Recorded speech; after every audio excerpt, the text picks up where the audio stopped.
What is the most inoffensive thing you've seen someone get offended by? 1. Maybe 22 years ago, I had a phone interview with a baking company. I didn't care to have my peers know what I was up to, so I took the call on my cell phone in my car. The call was crystal clear and no technical issues. At one point, they had mentioned the weather and asked how it was where I was. I told him that I was sitting in my car and I could see that it was actively snowing and whatnot. The interviewer asked me, "Are you taking this call on a cell phone?" I told him I was. Then he asked me if I thought that was appropriate. I asked him what he meant by that. He said he thought it was kind of rude to take a formal call on a cell phone. I told him I would be more than happy to conclude the interview if talking on a cell phone was an issue.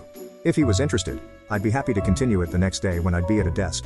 He again repeated how rude he thought it was that I had called from a cell phone and that there was no need to continue the interview process.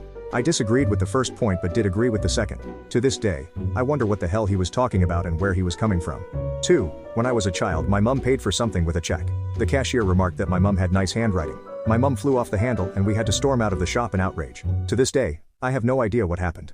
Maybe it brought up sore feelings from when she failed the doctor entrance exams.